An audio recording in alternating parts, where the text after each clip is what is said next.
good. People have done what we have to copyright. That's what I thought. Yeah, because we're the ones that.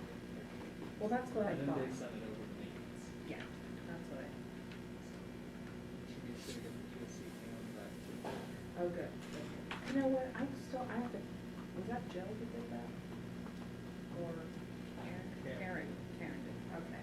I have to send Karen an email because Ed needs to get his ID fixed.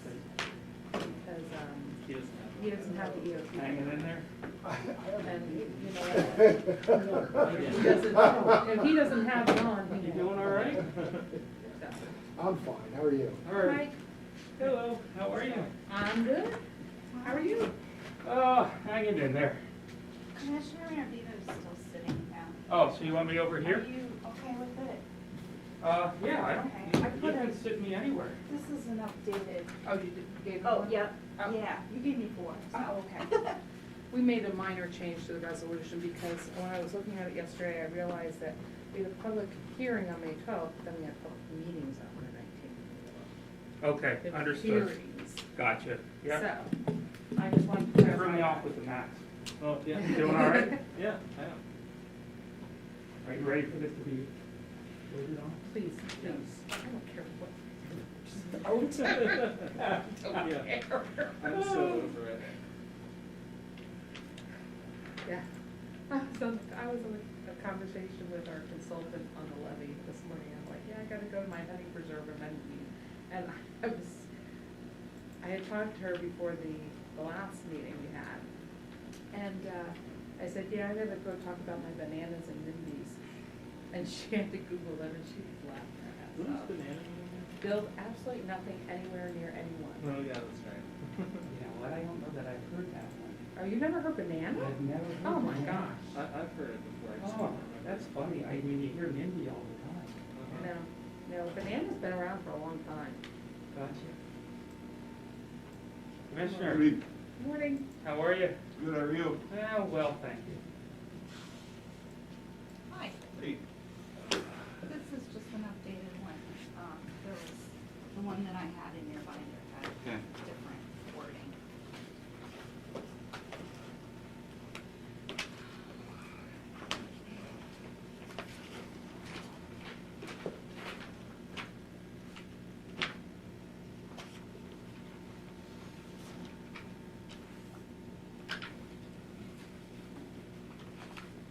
I ran out of the office and I forgot my portfolio, so.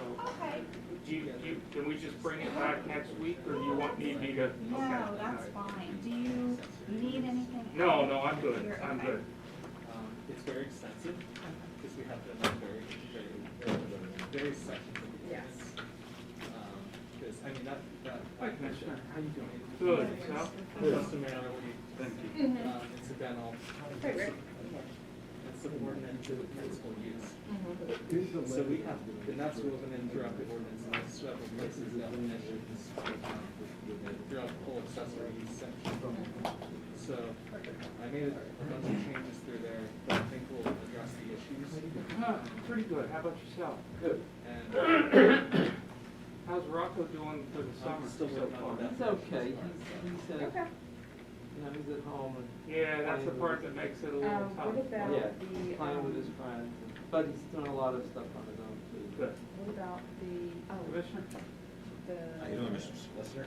I'm well, Mr. the things Commissioner. Dealing with the Yourself? temporary Pretty good? gas compressors. There you go. Yep, I have that one. Should be. Good.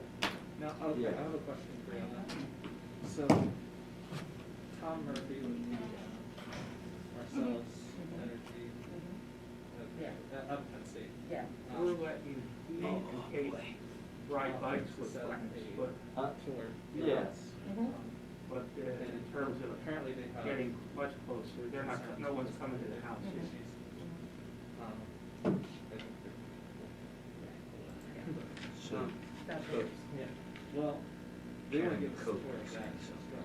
Oh, okay. So, I mean, they were talking about like field boots Mhm. and pool, like It's flame about, retardant it's suits about where and it's like, Oh. I like didn't hard read hat that. and that kind of stuff. Oh, hmm.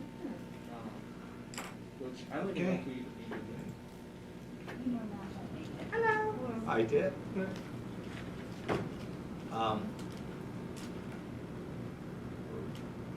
Shouldn't be much on this agenda. Are we live? Well, we've been live for 10 minutes.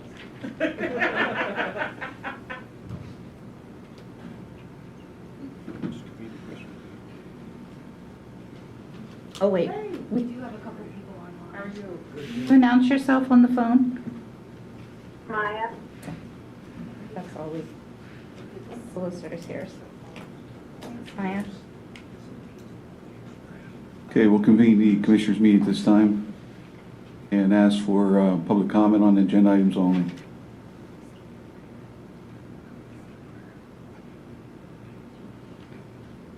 If you please rise for the prayer. Dear Heavenly Father, we thank you for this beautiful summer day. We thank you for our valley and the beauty that you've created in it, Lord, and we just ask that you'll guide us throughout the day as we make our decisions here, Lord, that you'll be with us and with our county. In your name, amen. Amen. To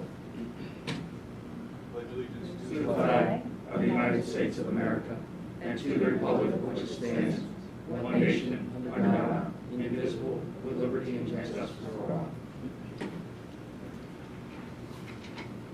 Convene the Commissioners' meeting at this time. Public comment on agenda items only.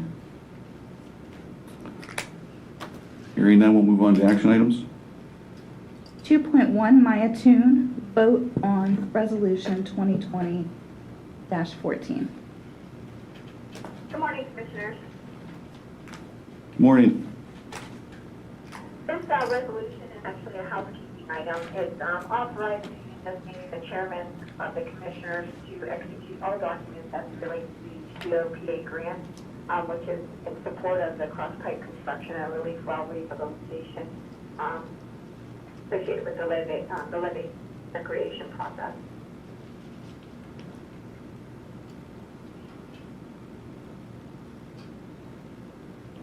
Okay, discussion? Hearing none, can I have a motion to approve the resolution 2020-14? I'll move to approve the resolution. House. Sorry. I'll second. Okay. I just want to note that the good news here is that the H2O grant that we're requesting $1,497,270.50. And, excuse me, hopefully our folks in Harrisburg will see fit to grant that to us. 2.2 Maya Toon, vote on 5-year grant agreement for the state food purchase program. This is a renewal grant agreement for the state food purchase program with the Department of Agriculture. This grant provides cash grants to counties for the purchase and distribution of food to low-income individuals. Its intended use goes to supplement the efforts of food pantries, kitchens, food banks, as well as shelters for homeless and similar organizations to reduce hunger. Every year we designate the Williamsport Central PA Food Bank as our designated lead agency for this grant on behalf of the county, and we are going to do that again this year. Right now, the total allocation is still to be determined, and they look at that based upon our review of our county plan that we submit to them, and once they review that, they formulate a allocation based off of that. Okay, any questions or discussion? Hearing none, can I have a motion for approval? I'll move to. I'll second. All in favor, say aye. Aye. Aye, so carried. 2.3 Thank you. Thank you, Maya. Shannon Rossman, vote on amendment zoning ordinance 2020-01. Morning, Shannon. Morning, Commissioners. We have before us the zoning amendment we discussed on Tuesday. It's to add and define the hunting use preserve and establish the supplemental controls for the hunting preserve use, and amend the table of uses to add section 3120B to add the hunting preserve use as a special exception, by special exception only, in the resource protection, countryside, and agricultural zoning districts. And this will then allow us to have a use that was currently now in our ordinance previously. Questions? Additional questions? Any questions? I'll have comments after the motion is put on the floor. No, I'll move to approve. Discussion? I'm sorry, I'll second it. Okay. So, Mr. Chairman, I'm going to give Ms. Ebner some documents to put into the minutes of the meeting today. Okay.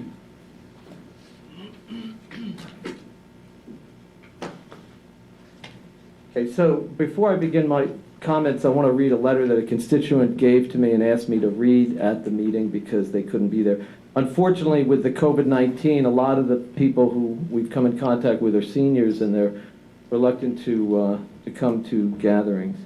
This is from Bill Keller, Muncie Township, and it says, Mr. Masser, in discussing with several of the residents involved, we felt the need to reply to your response to our last letter and a few of your comments from the last meeting. We would like to refer to your analogical comments about driving up a long road through the woods to access Mr. Fry's purported site.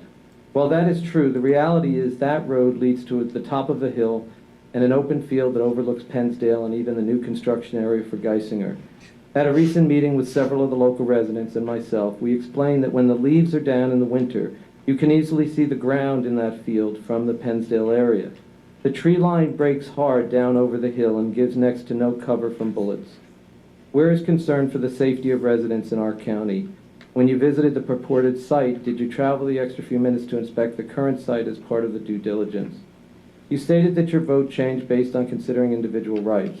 How about our rights? We understand that you're trying to look at the whole picture, but the reality is only one person is applying to put this type of dangerous and invasive business in our countryside. We would all agree that law ordinances shouldn't be levied against any one individual. However, that also means laws shouldn't be changed to benefit one individual. That appears to be the situation in this case. County zoning was specifically created to help protect citizens and promote the economic development of the county. In no way would preventing the change to the zoning create a hardship for Mr. Fry. He already has one of these operations just a few miles away, and this is not his primary business. This is simply a hobby. The reason he needs a new site is lack of environmental planning at his existing site, which was put in without any permitting or consideration for the rules. Why would the county go out of their way to help an individual who has a pattern of flouting the rules? Once the spotlight is gone, why would this time be any different? This is not about personal rights. It's about zoning ordinances which the people have elected you custodian of those duties. We cannot see how anyone could vote for this against so many people and put their way of life in harm's way after spending years of building homesteads in the area. If zoning cannot even protect people from serious danger, then what is the point of having it at all? Your assertion that people should be able to do what they want with their private property leads us to believe that anyone should be able to do as they please. Surely that can't be the case. We hope you will reconsider your decision, which could have such a negative effect on so many lives, and vote with the people, not just an individual.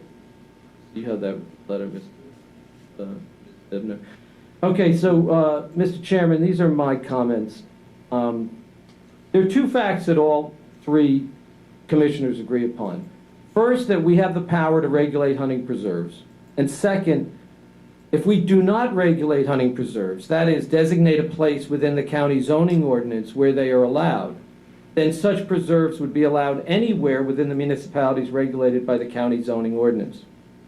An issue before us today is how much change we allow when the public has expressed overwhelming concern and there's real evidence from existing preserves that they have the potential to do serious damage to the quality of life and the economy of the county. I say the economy because the damage from feral pigs alone will be much greater than any tourism benefit that the hunting preserves will bring to the county. Unfortunately, today's a sad day for the quality of life in Lycoming County. I say that not to be overdramatic, but to describe what's happening with the vote by the majority Republican commissioners who control this Board of Commissioners. I've heard the majority on this Board of Commissioners say, quote, "We have to protect private property rights. This is not our responsibility. We cannot make the decision. This is a decision for the zoning board." Nothing could be further from the truth. The commissioners are the governing body of this county. The planning commission is an advisory body. The zoning board implements the decisions the commissioners make. We can choose to make a very broad, sweeping decision, or we can make a surgically precise decision. The majority on the board have chosen to make a very broad set of changes to the zoning ordinance with this proposal. The purpose of the zoning laws is clear, and I just want to review it. It's set forth in a practical guide to understanding zoning, and I quote here, "Why is zoning important? Zoning laws determine what kind of structures can be built, whether or not an existing property can be repurposed, and even whether or not an existing structure can be replaced with something new at all. Of course, even if these aren't changes you are currently considering, you might have a neighbor trying to make one of these changes to the detriment of your property."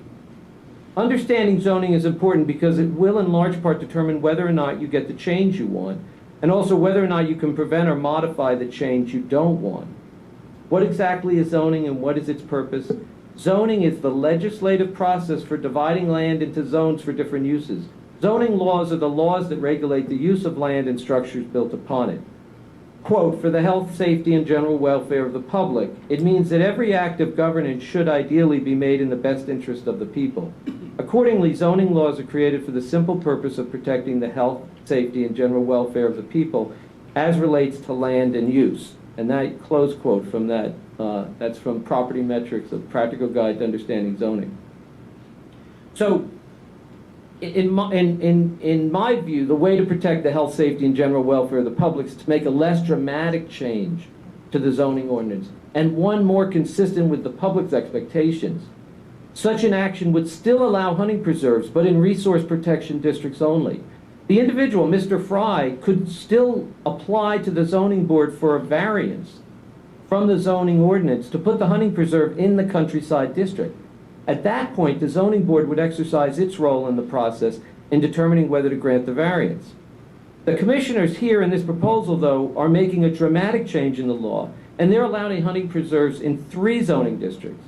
This change is significant and fundamental departure from the current law and from what the public has relied on for almost 30 years. When a prior Board of Commissioners enacted the Lycoming County zoning ordinance on December 31st, 1991, in section 2300, which is entitled, quote, "Statement of Purpose and Intent of Zoning Districts," the law established what the public could expect in each zoning district. The law is very clear, and you all have copies of the zoning ordinance. Okay, but it's very clear what they set out. It says, with regard to the Resource Protection RP District, constituents could expect, quote, "Examples of areas which may fall within the Resource Protection District include state game lands and private hunting fishing preserves," close quote. So everyone was on notice that if they built a house in a hunting preserve, if they built a house in a Resource Protection District, they could expect to have a hunting preserve there one day in the future. They were put on notice. Notice is key to protecting people's rights. With regard to the agricultural district, this is what it says constituents could expect. Quote, "Land in this classification should not be used to accommodate the county's growth. As a matter of policy, it's hereby determined that the highest and best use of this land is agriculture." Close quote. So again, people were put on notice. By the way, growth is when you're doing something like this, which is a business venture that's going to bring businesses into the community. And then with regard to the countryside district, constituents could expect, quote, "The countryside district is designed to permit residential development at densities that are consistent with the maintenance of a rural countryside character," close quote.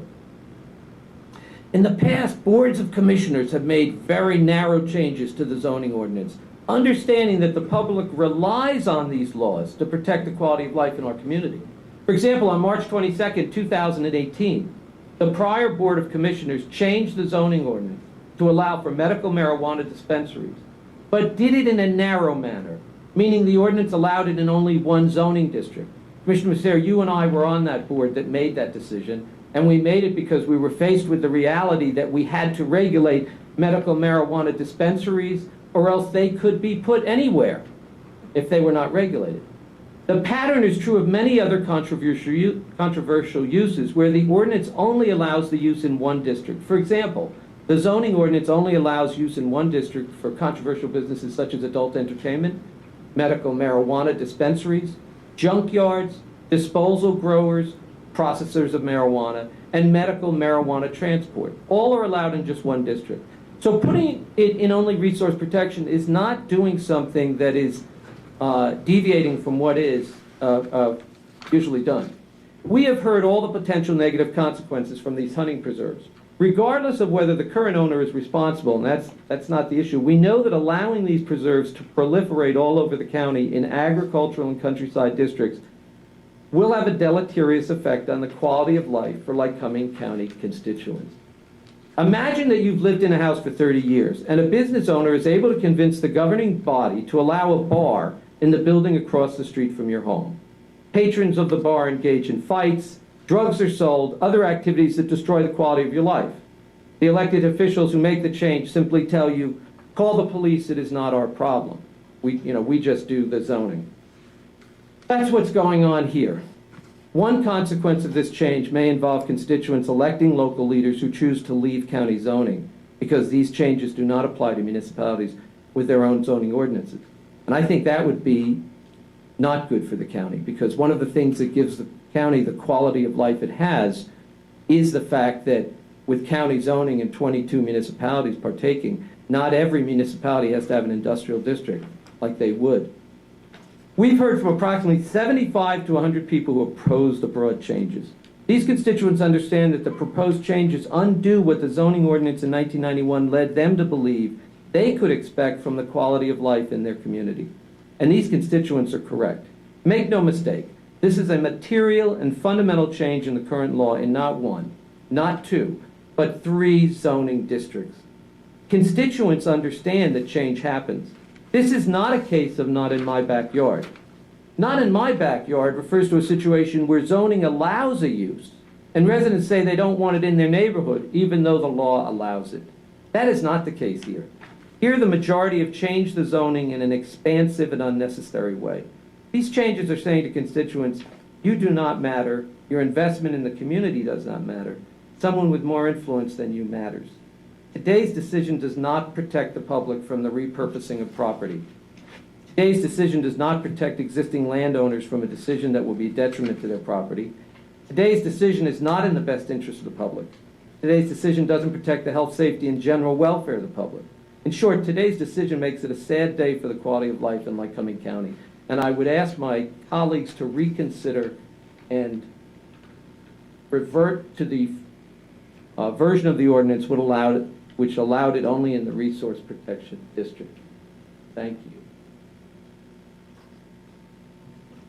you. Any further comments? Yes. First of all, I want to thank my colleague for taking the time, and he's put a lot of effort into this as well. I always like listening to his argument, because sometimes it's very convincing. I do have a couple comments. First of all, I guess I would like to say to the 75, to Bill Williams, I know they're very upset. I mean, my email is Mr. Williams, and I know they're very upset. They believe that I changed my opinion because I was coerced into it by planning department or whatever. And I just want to make sure that they understand that that is not the case. The case is that I voted in favor with Mr. Marabito when he showed me in the ordinance what the intent of the ordinance was. At that time, I kind of agreed with it, but I had not gone out to visit the property. I had not gone out and traveled and visited the people who were opposed, see where the locations were, the housing, the flatness, the farmland, the trees, the valleys. So I guess I agreed with you without really doing enough due diligence. On paper, it looked that way. But then I did go out. And I did look. So I guess a couple points. And I'll ask Shannon, was there anywhere in our ordinance that considered hunting preserves prior to this preserve? No, we have some hunting preserves that exist because they're grandfathered, they came into place prior to the zoning ordinances. And so my next question is, were any of those hunting preserves in country districts? Yeah. Yes. So to say that we're opening it up into the country district new is not true. Hunting preserves did exist in country zone. I think at least one of them is in at least crosses over into countryside, if not is entirely in countryside. And there may be one or two in ag zones. I don't remember that. I know they're in resource protection. I know they're in countryside. I'm Right. not sure. So about this is the- not anything new that we're changing, period.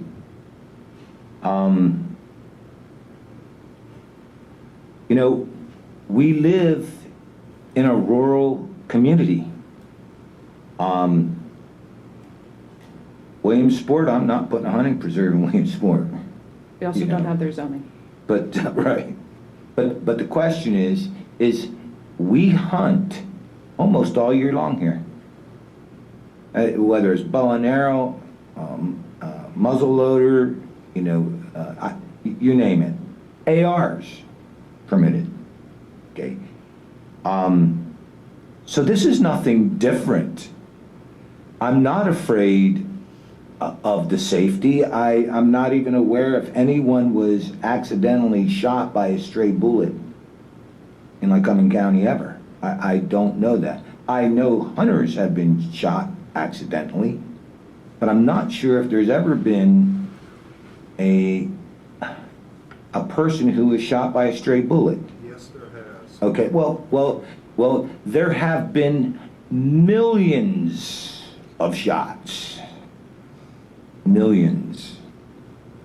And just doesn't really happen that often. Is it unfortunate if it did, sir? Yes.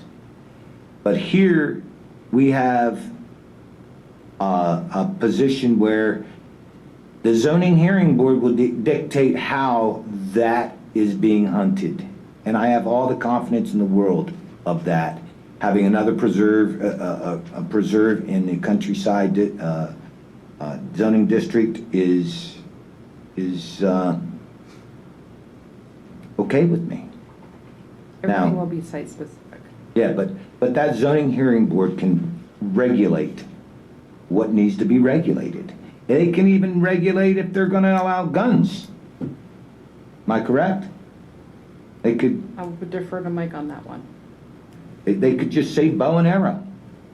I believe that there would be some accountability for safety protocols with that. Okay. I want you to understand, and you can go back to the tape on June 11th, I think is when we had that one meeting where I had a lot to say, and I'm not going to go repeat myself there. But when you say they have the right to do anything with their property, okay, I say within reason, okay? When you look at the number of farms that are disappearing in this nation, and the farms that have disappeared in Lycoming County, right? Is it right for us to say, oh, no, it's agriculture, you can't do anything with it? You can't sell it off to a developer and put, it's agriculture, that's the best use of the land. No, we don't have that right, okay?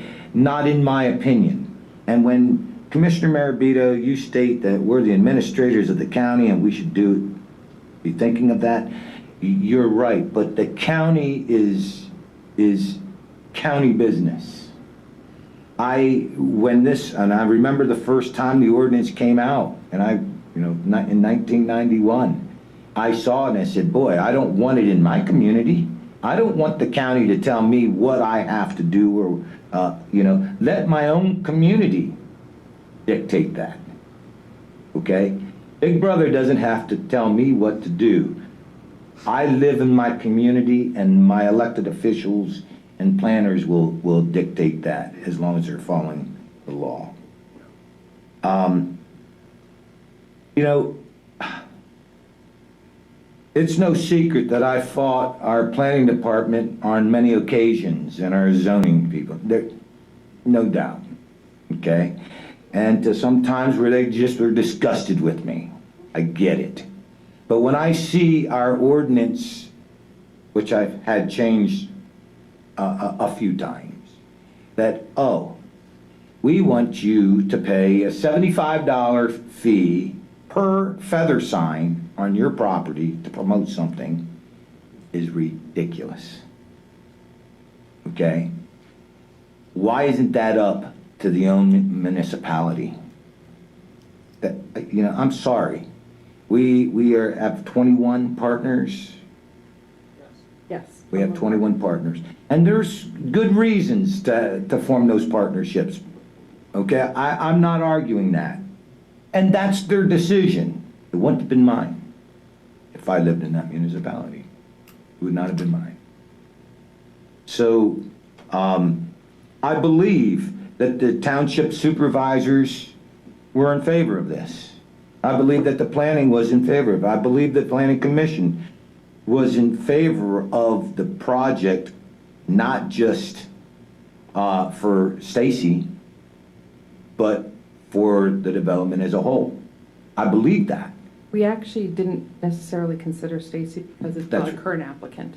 Right. So what we did was, when this was prepared, it was prepared without the idea that it would be on that property, because we don't know the specifics of that property with. Okay. We don't know if this property, if he does apply, if this property will qualify.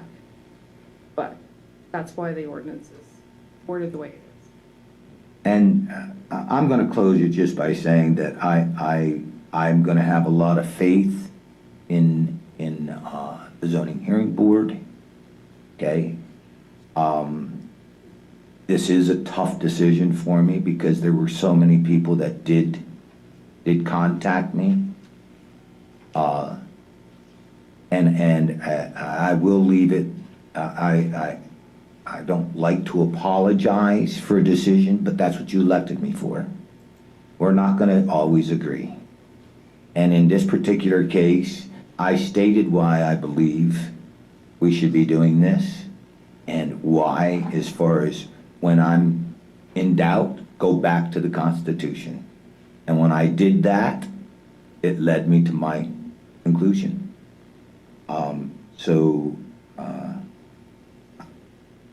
I have to do what I believe is what's right, and what guided me was the constitutionality of Stacy's Fries.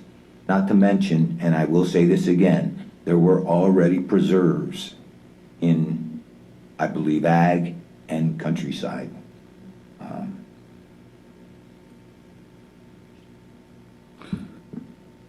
For me, I go back to what I said when I was first elected. And I actually texted this to Commissioner Marabito on November 8th.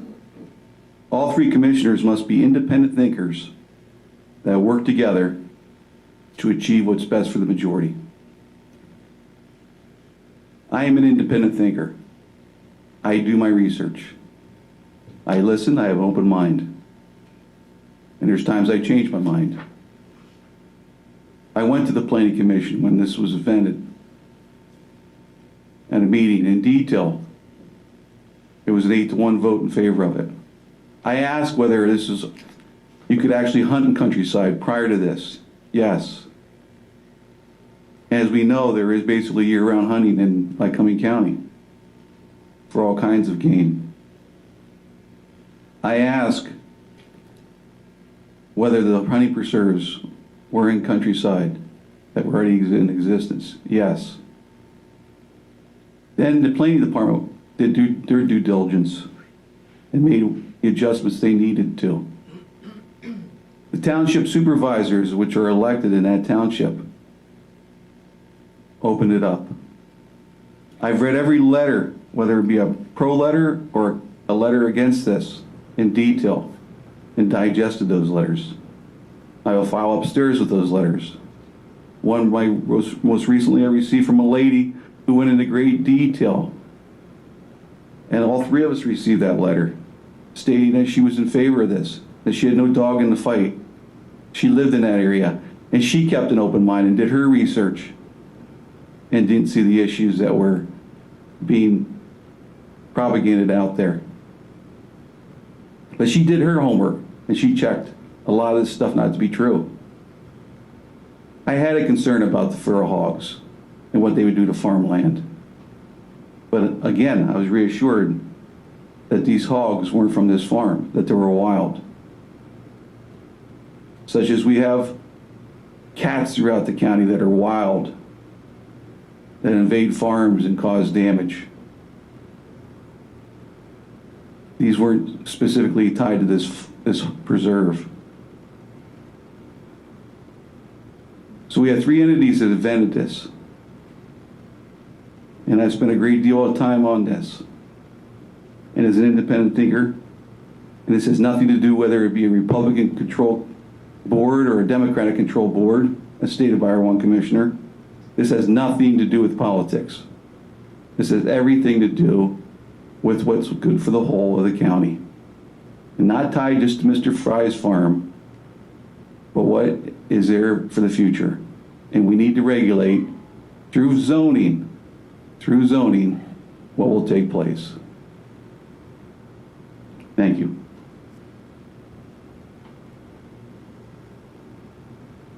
We have a motion on the floor and a second. Any further discussion? Hearing none. All in favor say aye. Should we do this by roll call vote, since it's an ordinance? You can if you wish. I mean, Do you prefer that, Commissioner? Yes. Okay. Commissioner Massar? Yes. Commissioner Mirabito? No. Commissioner Metzger, yes. Vote is carried 2-1. Ordinance 2020-01. Thank you.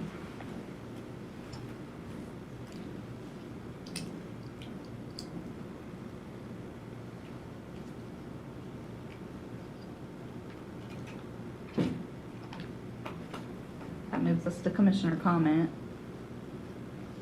I'm glad to see the Sun Gazette here this morning because there was an article in yesterday's paper regarding nursing home. And I want to address that article. There's some quotes that were made.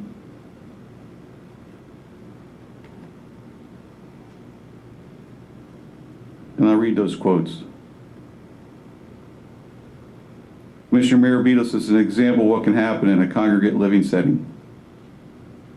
It comes down to all of us making choices about how we're going to spend public money, he said. I stated I spent a lot of time researching the issue and could not support the plan.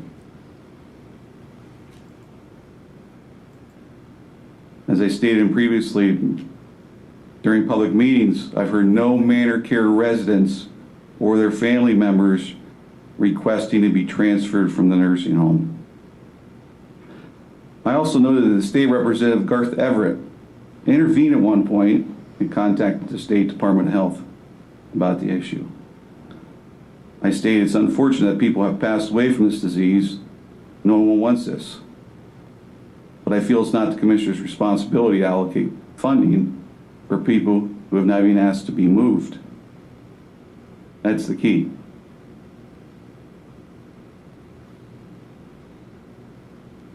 Commissioner Mirabias stated he responded, too often families don't know their rights. There's a crisis going on. He stated businesses everywhere have received millions of dollars of funding. When a flood or other emergency occurs, government officials don't think twice about allocating money to help them. He used the example of the Williamsport Lycoming Chamber of Commerce. We don't even know where the money goes. Commissioner Massar said it was not the role of the county to put money into health care.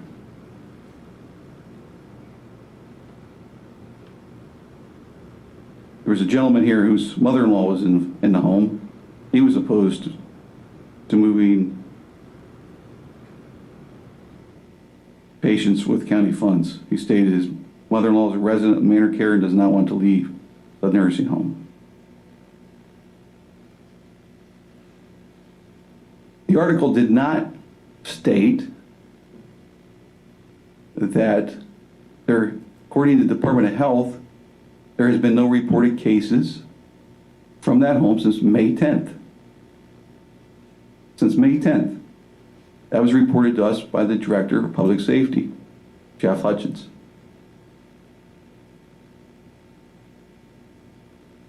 Commissioner Mirabito said his fellow commissioners should take more of a leadership role on the issue.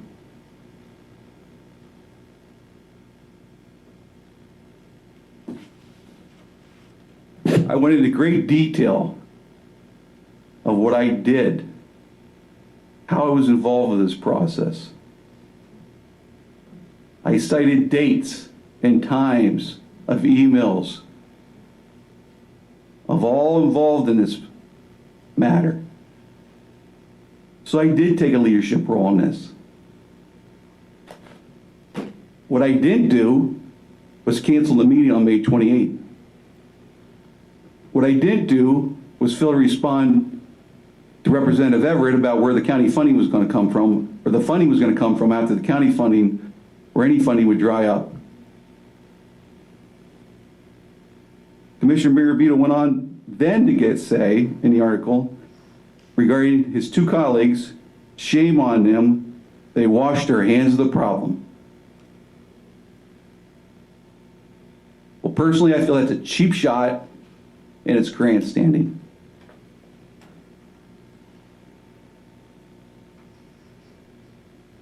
And shame on our colleague for taking a cheap shot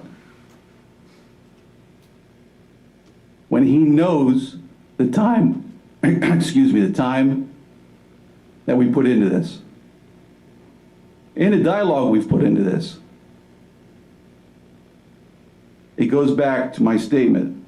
3 commissioners must be independent thinkers that work together. If I'm in the minority on a vote, I'm certainly not going to criticize my colleagues in the press. They're entitled to their opinion. They're entitled to their vote. And I will not utilize the media to say shame on them. And they wash their hands of it. I didn't wash my hands of anything. I did my homework. I thought as an independent thinker. I talked to the coroner. I talked to our public safety people. I got the facts.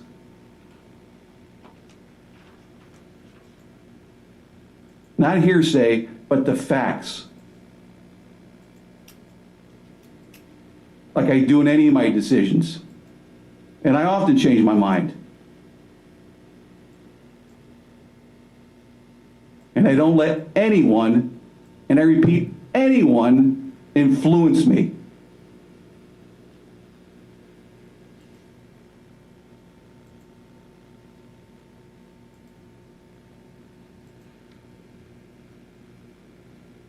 So I don't take cheap shots and I don't grandstand.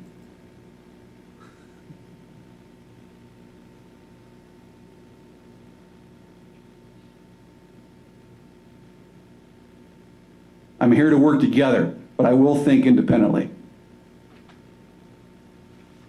And I would encourage anyone to sit down with me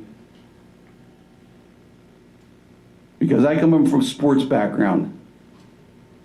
And my sports background says if you have a difference with somebody, you keep it in the locker room and you talk it out.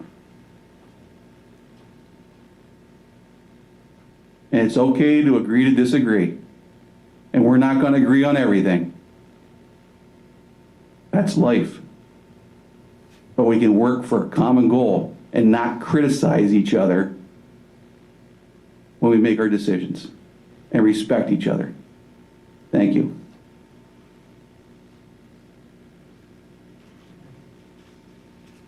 Do anything? No? Yeah. Go ahead. So today we met with the sheriff and we talked about preparedness. It's a crazy world out there right now. I go home, I can't watch the news anymore, okay, because I get angry. But this is reality. What's happening across our nation, our democracy is being challenged. And I'm frightened about this, as well as so many other people. The question is, are we prepared in rural America, in Lycoming County? You know, police are my friends, you know. I don't know what we would do without our law enforcement officers.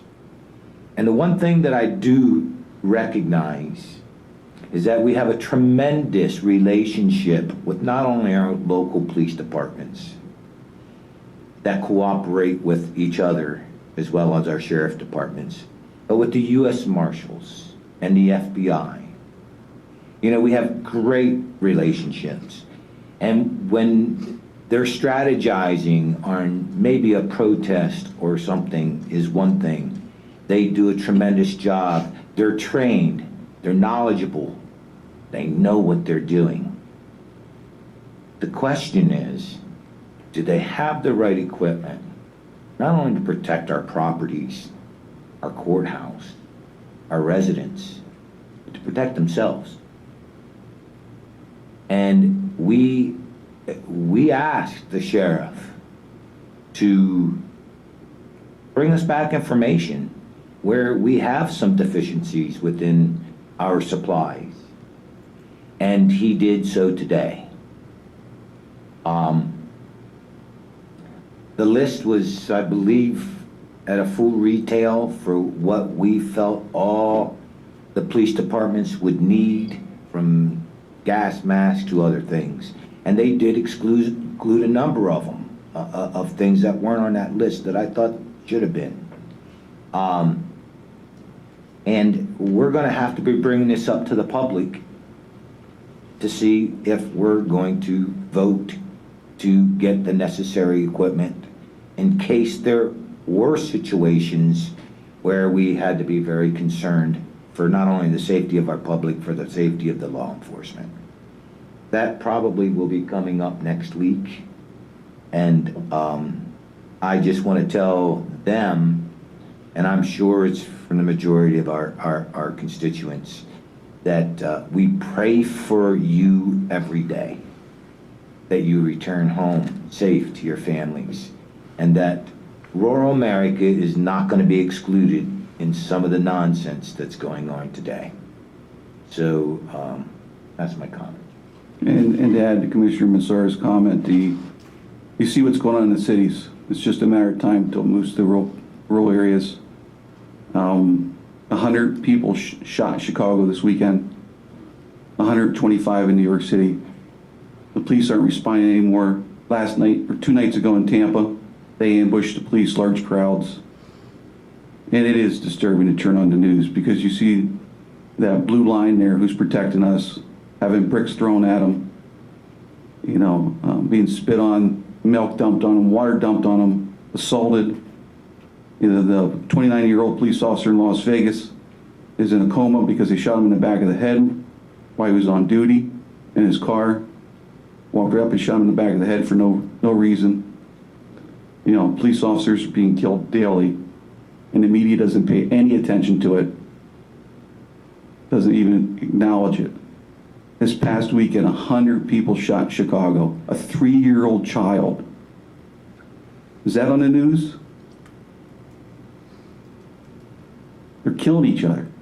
125 people in New York City, one weekend. If we don't have our own law enforcement, we have no order, zero order. And you know, anarchy will take over. And last night, on one of the major news stations, there was a gentleman on there. It said, violence is the answer. It's always been the answer. And we'll do what we have to do violently to get what we need. So it's coming to our neighborhood soon, so we got to make sure we're prepared.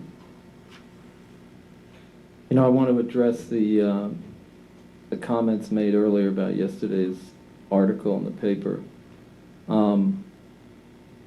It's interesting because when you look back, and this is what the constituents told me when they left the meeting, is that neither one of the other majority Republican commissioners asked them anything about the proposal. What they did say to me was that those commissioners mentioned things like, one commissioner said he was upset that the prayer had been interrupted during a demonstration in January. Another commissioner said things like, this person isn't fit to be the head of the Center for Independent Living. Things were said that were clear violations of the civil rights of the individuals who came before this governing body. Things were said by elected members of this board, which I wasn't going to raise. But after you raised this morning, just now, I think it's important for the public to understand. Elected officials do not have the right to criticize people for exercising their civil rights. If someone wants to go in January to a demonstration at the Community Arts Center, this Board of Commissioners does not have the right to say to them, you will never get money from this county as long as I'm a commissioner. And that's what was said. This Board of Commissioners does not have the right to tell people that they're upset because they interrupted the prayer. Those are called violations of people's civil rights by elected officials, and it is a serious, serious thing that puts at jeopardy all of the residents of this county who have to pay the bill when lawsuits are filed.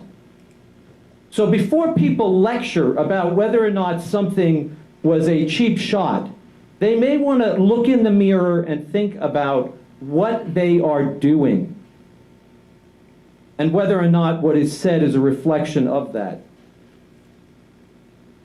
If I'm in the minority on a vote and I want to express my opinion about it, I will do that.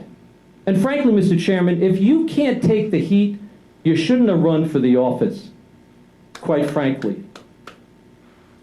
So I'll tell you, I'm disappointed that you would lecture us this morning on that. By the way, for the record, you did exactly what you claimed I did. Mr. Massera, you bring up some very important points, and I have some serious concerns about it. On the one hand, we do need to be prepared, and we do need to be able to protect our police. On the other hand, we can also have a self-fulfilling prophecy, where the actions we take change the perception of the police in our community. We also have a financial reality. I think we were quoted at between $100,000 and $140,000. That's a difficult pill for people to swallow when we're asking for money to help human services and we say we don't have the money. And I'm not sure from a policy perspective whether it's the best approach for us to take, but I will keep an open mind on it because at the end of the day, we don't want people going into harm's way. What is happening across the country is sad, and it reminds me growing up of what happened in 1967 and 68. And the sad part is that in the 50 intervening years, we haven't really done a whole lot to change it. You know, yesterday I was at a meeting with some constituents, and they were talking about trying to change things in our own home and what we could do in our own county. And I think part of it involves us having a real long look in the mirror at race relations in our own community and other relations.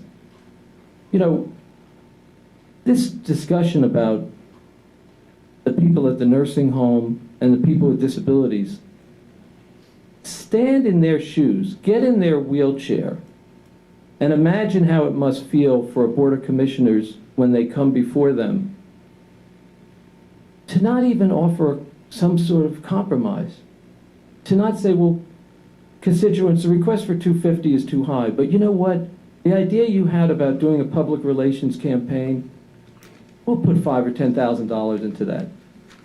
Tell you what, constituents, we'll see whether $25,000 gets us, if someone wants to move, we start to move some people. We didn't hear any of that. What does it say to the people who come before us? What do they walk out of here thinking about what their life is worth? What it means when they come and petition this Board of Commissioners? So I think it isn't just a question of race, it's a question of how we perceive other people who may or may not be as influential as other people in our community. And I just hope that we can find a way to learn from this experience and to learn from what's happening in other parts of the country so that we don't make the same mistakes. I mean, there are issues right here. Look, in this county, we do not have a whole lot of people of African American or other color in high levels of leadership in this county. That is a fact. There's issues of women. How many women we have in high levels of position. We've talked about saying to the community, the private sector, hire people with felonies.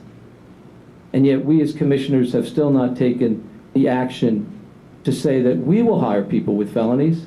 Obviously, we're not going to hire the bank robber to work at the treasurer's office. But we've never taken the affirmative step to say we will practice what we preach. So while we do need to be worried about the safety and security, we also could take some concrete steps to really avoid some of the problems that have happened in other places by taking actions now. The three of us have to work together for 3.5 years. Commissioner Metzger, you and I may be together for 7.5 years. But the point is that we're going to have different opinions, and people are entitled to express their opinions about it. Do you know how many times I've been criticized or critiqued in the paper? Go back to May of 2010. You can see a whole editorial. Longer than the editorial in the Afghanistan war. I never, in my mind, would call up the people at the paper and say, why do you print that? I might say I'd like to submit an op-ed article to counter what you'd say, but this is a free press. They can write what they should write, what they hear. They should write the facts, which I believe is what upsets you, what I said. But my point is that that's what the First Amendment protects the rights of papers. So I think that we have to find a way to move ahead so that we solve the problems. Because at the end of the day, if the three of us just disagree, we can make all great speeches and everything, but we won't be getting done what we need done. And you know what? Constituents, whether they're Republican, Independent, or Democrat, that's all they care about. Do you get things done? And I know you two care about that too, because I know you're practical people, you know? But along the way, we're going to have some disagreements. And I'm hoping they're fewer than more, but if they're more than fewer, then that's unfortunate, but it's life. Oh, by the way, there's something very important that we need to get the public engaged in. We need to get somebody to volunteer to be on the assessment board of review, because as you know, the chairman resigned recently, so yes, if there's anyone out there who would like to volunteer to be on the reassessment review, please contact us as we're looking for that office to be replaced. They can send an application off. They can get an application off the website. Yes. I think this is very important, and I had it written up in my office and didn't bring it down. Yesterday we had a meeting with Forrest Lehman, our voter administrator, and he informed us that the Secretary of the Commonwealth was thinking about sending every registered voter in Pennsylvania a mail-in ballot.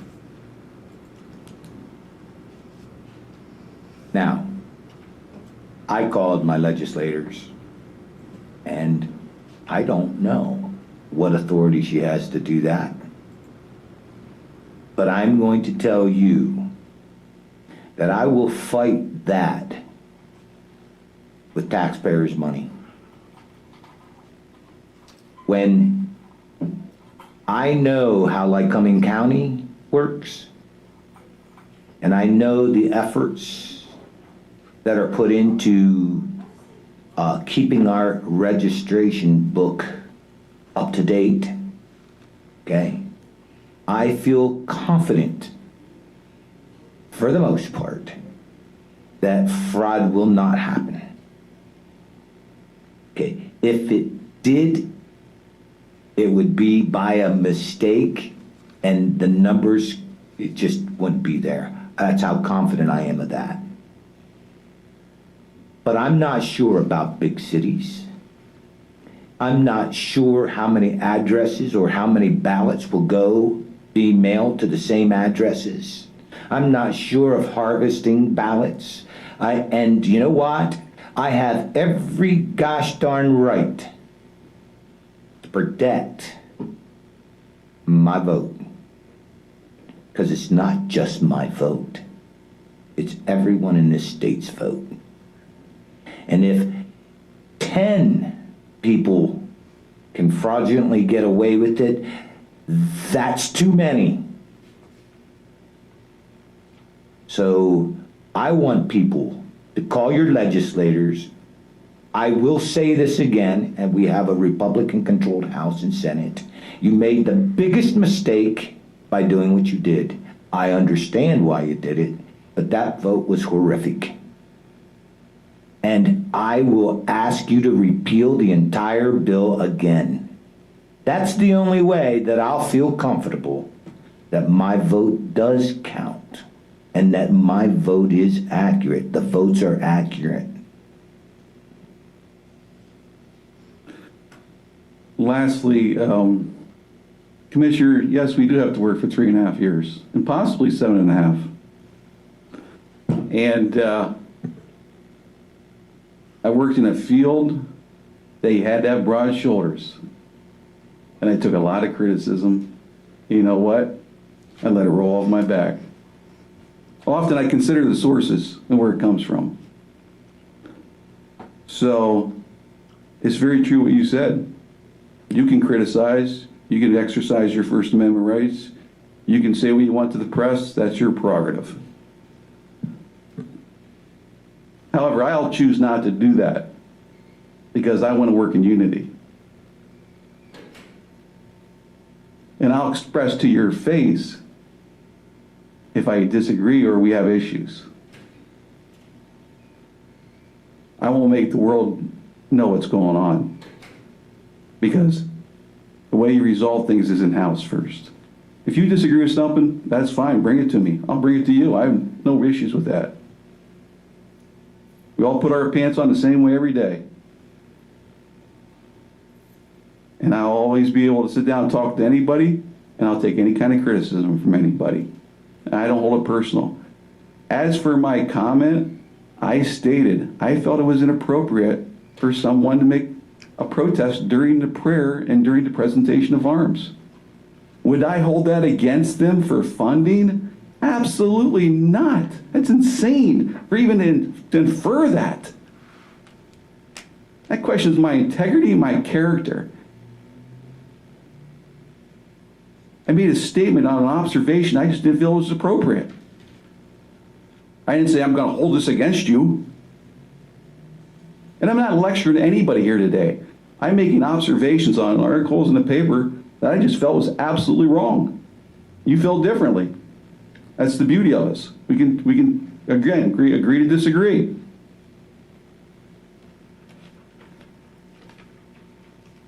But I'm the type of person where if I have an issue, I'll take it to that person, right to their face.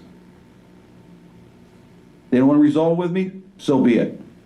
Then I move on, as I would hope they would too. I don't care what entity it is. If they have a proposition or a proposal, bring it to us. I will always have an open mind, always, and I will research it. If I found the facts to be different on this, my vote would have been different. I found the facts to be the opposite.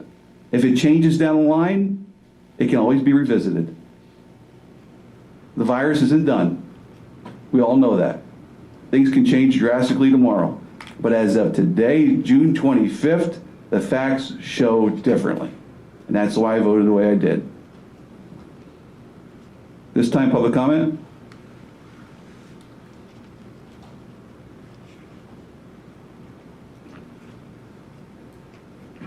State your name for the record, please.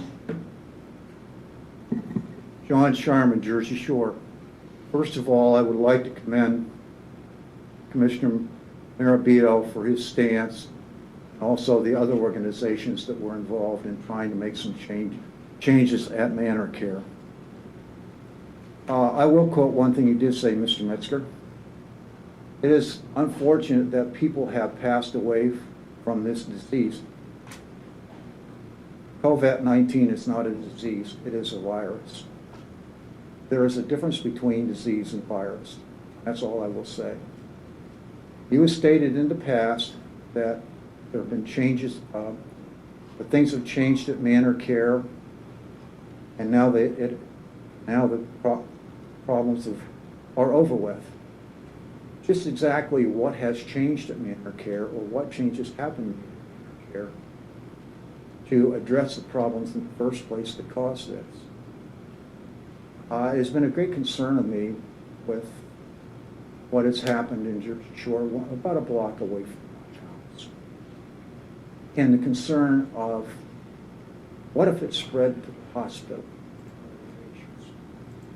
Over half of the 175 cases that have taken place in Lycoming County due to COVID-19, half of them have been in one facility.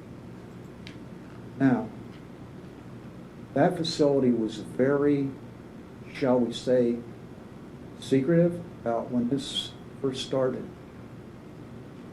I don't see how anybody can say the situation is improved up there with it, unless somebody has given facts, given a tour of the place, because of the past record with it. Just because somebody says that, well, things have improved up there, we haven't had a case since May the 10th, that still does not, in my mind, fix the situation that is there that could come on us again. And it's the only facility in the area that had this kind of breakout. The same organization that runs Manor Care up here also runs one in Sunbury. They have about 40 cases right now with it. You know, it's, I guess dealing with Manor Care, there are a lot of people in Jersey Shore. I realized Mr. Allen was here saying about his mother-in-law. I served with 7 years with Mr. Allen on the school board. I definitely, my wife and I had to put my filing on. There's no way we were going to put him in here. I know two of my friends that yanked their people out of there because of the bad care that they were given up there. And I will not give them names publicly. But one is with a neighbor of mine and a good friend of mine that just died. Both of them were yanked, thank God, before this coronavirus took place. I think the state, publicly, unless there is proof, people can tour up there, and the facility has changed, but that the same, nothing to me has changed, because I place no faith in what Manor Care says. And this is not the only two places, Jersey Shore and Sunbury, that they've had problems with deaths due to coronavirus. You can't tell me that a place that's been mismanaged for several years, as it has, in violation, yes, the state should have stepped in, I agree on that. And probably the state now is overwhelmed with cases that they do that. But that organization, to me, has no legitimacy at all in what they say to anybody at this point. I will give you the names of one of the two people that I know were yanked from there, and you can talk to them, okay? Okay, thank you, John. One lady wasn't receiving the care. She was there 1 week. Her daughter cared enough. She took her out, took her someplace else. Okay, that's two. And personally... So they're personally out now? Yes, they are. They have been. And being cared by family members? They were. One is deceased right now. Okay. Okay? And they put the other lady The other person in another home, okay? When was that done, John? I'm not gonna say this, this is not information to be broadcast. If you wanna talk to me about it afterwards. Okay. This is not the place to discuss that, when they were, what they were, Okay, thank you. Have a good day. so. Any other public comment at this time? Can you state your name for the record, please? Morning, folks. Tom Scheck, Chair of the Board of Supervisors in Muncie Township. Obviously, I attended for another reason this morning, but I think it's important from a local municipal level that has a police department. I wanted to thank the board for your insight in meeting with Sheriff Lusk, and whatever he gives you information-wise, obviously that carries down to the municipal police department. I did have a meeting with our police chief, actually our entire force of 2, the other day to discuss almost exactly what you folks discussed with Sheriff Lusk. It's here now. Now, it is certainly not, and when I say it, I'm referring to the escalating levels of tension, the escalating levels of potential. Thank God right now we're in a potential situation. With the advent and with the increases in vacancies at the Lycoming Mall, it's becoming a gathering spot, for lack of a better term. Local law enforcement has had some challenges there lately. Without getting into specifics, they've been resolved. Our police departments had discussions with mall management. But I think the time, as you folks identified and accurately did with the sheriff, it's here, it's now. And I applaud you for being proactive as a board in looking at this issue. I believe, and if I'm mistaken, I apologize, but I believe Commissioner Mirabito discussed human services. What? And not to take away from any health and human services, because I was involved in healthcare for many years. At this juncture in our history, what more critical human service should we be looking at and supporting at the same time as group care, advanced care, long-term care, nursing, living facilities? What other human service is more important than law enforcement? Because without them, Commissioner Metzger, you nailed it. Anarchy. So thank you from a local municipal observation point. Thank you, Tom. Ms. Scheck, one quick question. When you say it's here, it's now, what are you referring to? What is the it that's here and now? The increasing level of tensions in assembled groups without a definitive purpose, and I'm not trying to dance around the issue, I'm trying to address this as clearly as possible.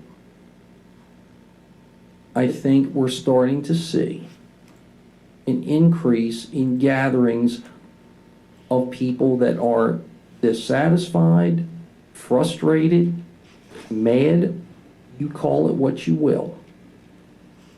And they are using venues such as less populous gathering points, i.e. the mall, and it could be other places than the Lycoming Mall, but because it's in our township, I use that as an example. They're gathering there, and many times they're just out there just to blow off some steam and to relax and to get together with friends. We get it. But as tensions increase, as you folks most accurately stated, as the tensions migrate from the more populous suburban, urban areas, they are, not will, they are winding their way into Lycoming County. We've seen it at the municipal level. Now, was it a minor incident? Absolutely. Were there some misunderstandings on both sides of the fence? Most definitely. But again, I think the conversation is timely. I think the conversation is appropriate. And I think we need to be prepared. Because I too believe that the issue is not far from our doorstep. I think the beginnings of it are already here. So again, in closing, I do applaud you for your efforts in that. Thank you. Thank you. So Tom, I just want to address one thing. and this is one of my concerns about spending $130,000 or $100,000 on this equipment. People have a right to demonstrate. People have a right to go out, and if they want to make noise and raise heck about issues, that's what the Constitution protects them. And my concern is that buying this equipment will move us from being a police force and relationships with our communities, which are still good, and we'll have a self-fulfilling prophecy of having them viewed a different way. And that would be a tragedy. That would be a tragedy, because we have to be comfortable with the fact that people can demonstrate. People can go on strike. People can form unions, go on strike, organize, do whatever they want. That's what the Constitution's about. And I don't think my colleague, one of them, would disagree with that. He was just down in Harrisburg doing that a couple of weeks ago. So, Absolutely, but Commissioner, Yeah. this is not about stopping the demonstration. yeah. This is being prepared in case the demonstration goes south.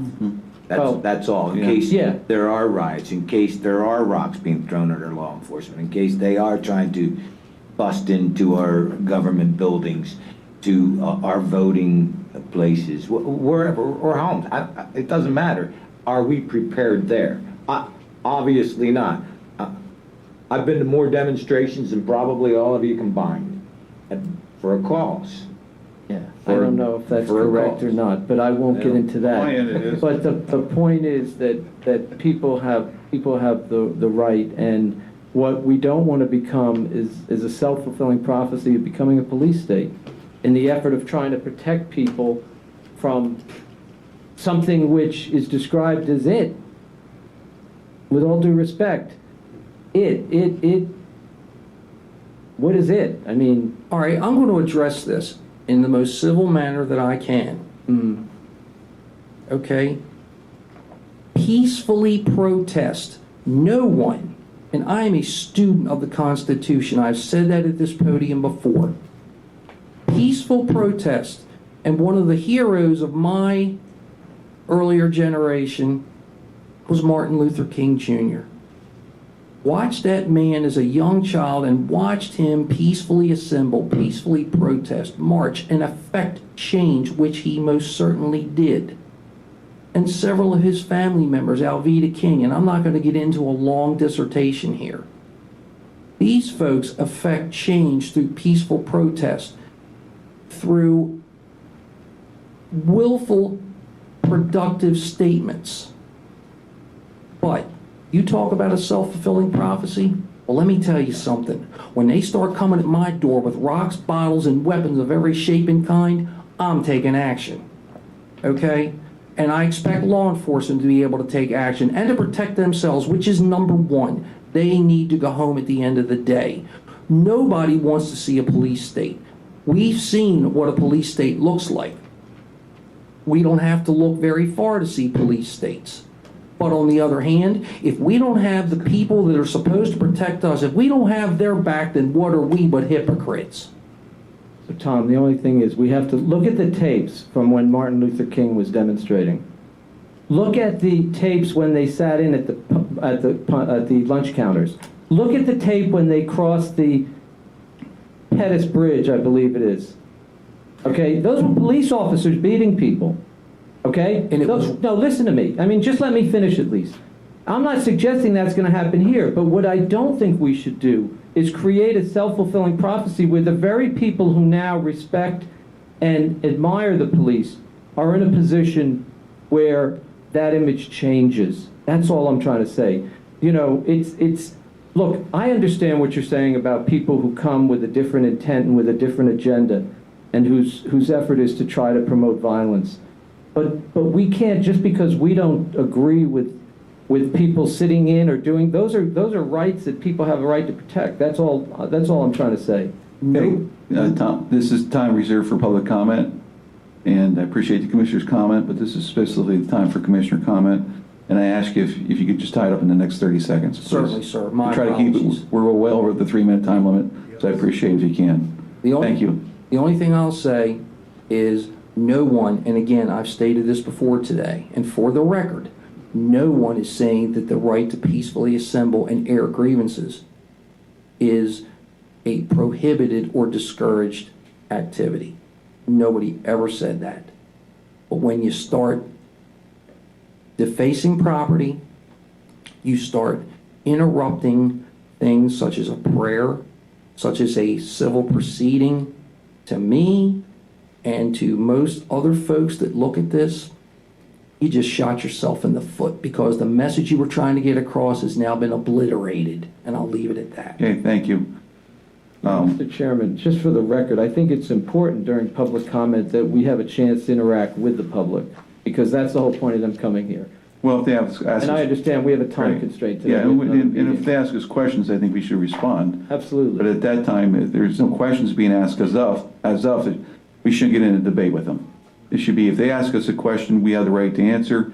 If not, we have commissioner time, they have public time, and we have time restraints, and we need to move on. So thank you for your comment. Appreciate it. And thank you for the public comments. At this time, hearing no other public comment, meeting is adjourned. We will have our next meeting on Tuesday, June 30th, 10 a.m. here in this room. Thank you. Have a good day.